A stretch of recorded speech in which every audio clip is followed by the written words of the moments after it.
Hi, it's John, and welcome to the channel. 4:53 a.m. Monday, November the 3rd. I hope you're having a great start to your Monday morning. Hope you had a good weekend as well. I tip my big blue mug of coffee to you, and as you can see, I'm wearing my poppy today. Go out and buy a poppy. Wear a damn poppy, or you're an asshole. Okay? I see a lot of assholes out there. They walk right by the poppies. Put on a damn poppy.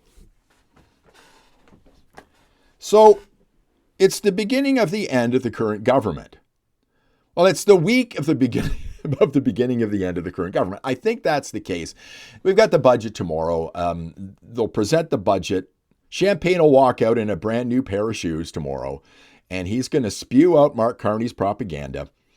And then there'll be a few days to discuss it, and then there'll be a vote. And if it's a vote against the budget, we'll have an election. I think that's going to happen. I don't think the Bloc can support this. They've got some pretty high demands. Poilievre as well. We all are waiting to see what the NDP does. They're in dire straits. They got no money. They got no leader. I figure, what the hell? They might as well go for it. They won 7 seats with Jagmeet Singh as their leader in the last election. I don't think they'll lose those seats. They might even pick up a couple. So we'll have to see what happens. But I've had a video on my desktop on my computer staring back at me for days now, and I haven't watched it. It's propaganda from Mark Carney. He sits there and he speaks to you as a Canadian. And he tries to convince you that what's coming is going to be good for you. So I looked at it this morning and I jotted down some points so I could keep my thoughts straight on this. But I want to look at it. It's only 2 minutes and 17 seconds long. I'm going to try to keep it tight. I might not even play the whole thing. I might just describe what he says through the rest of it. There are subtitles here, and I have removed the music simply because it gets around a copyright issue. All right? It'll get flagged by YouTube and I can't put it up. So let's watch it. And actually, it's the first 24 seconds of this that reveals everything that is wrong with Canada as far as I'm concerned. Yet he uses it as a setup for his big government, big spending, big deficit, big con. So let's watch it. It's our country. It's your future. And we are going to give it back to you. For decades, Canada's economy became more closely linked to the United States. The U.S. is the world's largest economy, so on the one hand, that created tons of new business and jobs for us. But it also meant that when things change suddenly for the worse down there, it causes big problems up here, and it's hard to control what happens next.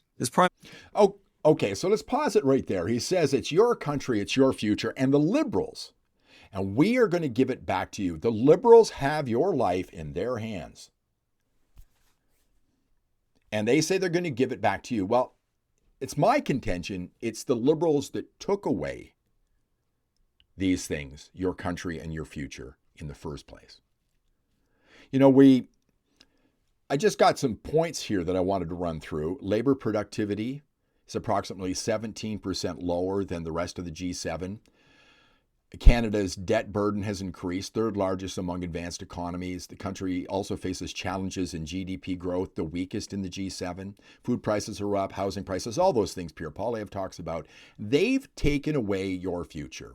Yet it's Carney and the Liberals who say they can give it back. Now, on the United States, when things change suddenly down there, it causes big problems up here. That's what he says. This is red meat for his base. He never says Donald Trump here. Yet he gives the people suffering from Trump derangement syndrome what they want. He can't say things about Donald Trump. He can't mention him right now because he's in hot water over what Doug Ford did recently. Now, you and I, we don't blame the United States for the problems that were created by the Liberals here in Canada. That's the thing that Pierre Poilievre has to get across to the elbows up folks. Your problems aren't caused by Donald Trump. They're caused by the Liberals because of weakness from the Liberals over the last 10 years. We know this, right? So let's move on in this video. Minister, my number one focus is to put Canadians back in control by building here at home and building new partnerships abroad so that we're not reliant on the United States. To do that, okay, so he talks about making deals. Well, you see him there shaking hands. He's got other world leaders there. And the reason why he's running around the world right now is a couple of different reasons. It's because he's failed with the one reason he got elected, to get a deal with the most important trading partner we have, America. 75 to 80% of our business. Now, he shows video of other leaders, a massive propaganda campaign. You know, I wonder if this was all done by design. You know, I can't make a deal with With Trump, he's telling the people in his office, can't make a deal with Trump because I failed at that. The reason I got elected. So let's spend Canadian taxpayers' money running around the world, accomplishing very little on the taxpayers' dime, but getting great media here that he can put in a video prior to an election campaign. Let's move on. We will have to make some difficult choices, responsible choices. Federal government spending has grown massively over the last few years. That's not sustainable. We will cut wasteful government spending. We'll make massive investments in the things that grow our economy. Okay, so he talks about cutting wasteful government spending. Now, this is where we get into the accounting trick, okay? That, when he says he's going to cut wasteful government spending, that's the operational budget. So he's going to cut back some jobs, but the investments he talks about, as we said here, are massive amounts of money that he says will grow the economy. That's the other set of books he's got. He's got the operational budget, then he's got his investment budget, which is deficit spending, and it's going to be huge. Let's move on in this video. Homes, new ports, electricity grids, the major infrastructure that will unlock the full potential of Canada. We've built big before. In the 1950s, Canada set out to build the St. Lawrence Seaway. It cost us the equivalent of about $4 billion in today's money. Since then, the Seaway has shipped more than $1 trillion worth of cargo to the world. Tens of thousands. Tugging at your heartstrings here.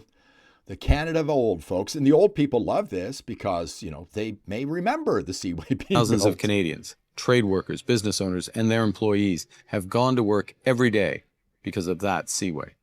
We're going to build big things again. When we do, we're going to use Canadian steel, Canadian aluminum, lumber, technology, and Canadian workers to do it. Only 40% of the steel bought here in Canada is made here in Canada. Okay, now, a lot of you probably remember this, and I certainly do. Here's another clip of Carney. This was when he was running for the leadership. Secondly, what we're going to do is make sure not that the government pays, not that we as taxpayers pay, but the large polluters pay. And so what happens? But does that not ultimately trickle down? No, because what the big companies are producing, by and large, are not products that we are consuming. There's some element of that, but by and large, you know, a steel company, how much steel are you using these days, Todd? I mean, not as much we used. So anyway, so. He was mocked for that. How much steel are you using these days? He was talking about greenhouse gas emissions here. But he says we're going to start making things with Canadian steel as well. Now, here's the thing. He can unleash massive economic benefits for this country by spending absolutely nothing. My premier wants oil pipelines. She wants investments by private companies without taxpayer money. What Carney calls investment is a lot of government spending. Here's Danielle Smith talking about this. We don't have to remain economically weak. We don't need to rely on any foreign nation for our economic well-being.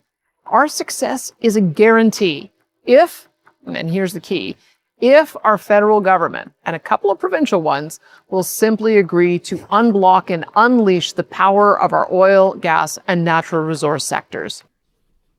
Okay, so in this video, he says absolutely nothing about oil and gas, our biggest export. And again, he could unleash massive investment in this country, put people to work, pay down deficits, pay down our debt with the money we make. All he has to do is say, yes. Yes, I'll get rid of C-69. Yes, I'll get rid of C-48. Yes, we'll put a pipeline to the West Coast. That's all he has to say. Let's move on. We'll change that. We'll be our own best customer, and we're going to sell to the world. He continues this lie that we can buy Canadian out of this. You know, it's the things he doesn't say in this that are interesting. He doesn't, again, talk about oil and gas, but there's really no mention of his green agenda here. And that's the stuff he wants to invest in. That's where the deficit spending comes. Yes, we'll keep trading with the U.S., but we will double what we export to everywhere else. We'll make generational investments to protect our communities, our borders, our way of life. Investments to build a stronger economy where everyone has a chance to get ahead. And investments to empower Canadians with new opportunities, better careers, and a lower cost of living. It's time to take control of our future, bet big on ourselves, and play to win. It's time to build Canada strong. At the end there, he really puts in the push for the investments, again, which is your spending. No promise of getting a deal with Donald Trump. Carney needs that crisis. He needs it for the upcoming election. So not a lot of talk about Donald Trump, but it's really a push about Canada, and the problems we're having here are caused by the United States of America, right? That's the patriotic push. And again, that's hard to get around, the patriotism thing. I talked to a number of the leaders of the independence movement here in Alberta. I've asked them the question on this channel, how do you get around the patriotism thing? It's a hard thing to fight. Poilievre has to get to those people who are all elbows up. You know, I saw this tweet from Poilievre. Let me show it to you here.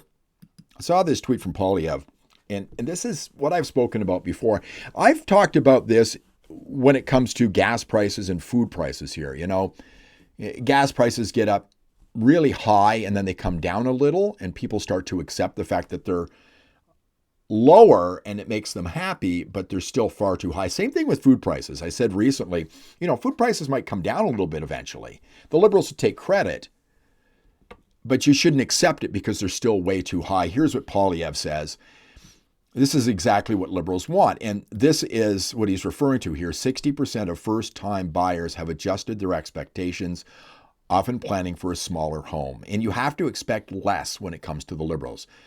They get you to permanently lower your expectations for your life. A smaller home with lower quality, further from work that you never own. You don't have to live like this. Don't let them rob you of the future you earned.